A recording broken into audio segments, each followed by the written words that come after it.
Ryan here for Silly Reviews. Let's talk about how to keep your vacuum cleaner running like new. This is my Bissell Powerforce Helix Turbo. I bought in 2012 for 70 bucks from Walmart, way back in 2012. It ran great then, it runs great now. I even reviewed this vacuum cleaner back on September 20th, 2012, and I'm still using it. I use it on jobs, I use it at my house.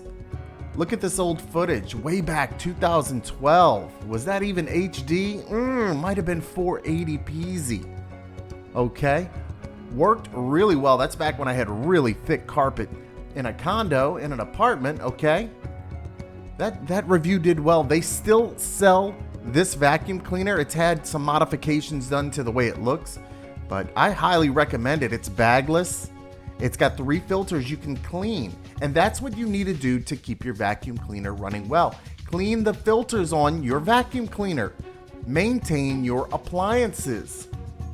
I take mine out, I wash them, I let them air dry. The vacuum cleaner comes back running like new. Like brand new every time. The thing sucks. Oh my God, does it pick up?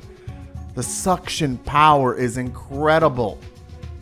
And if you have a roller brush that's full of hair, cut the hair out of it. Keep your filters clean, get the hair off the rollers. It'll run like new. I promise you. Ryan for Silly Reviews. Go ahead, check out one of those other videos if you don't mind. I would appreciate it. I've been doing this since 2006. 2006. Like, subscribe, share, and I hope I see you on the next video.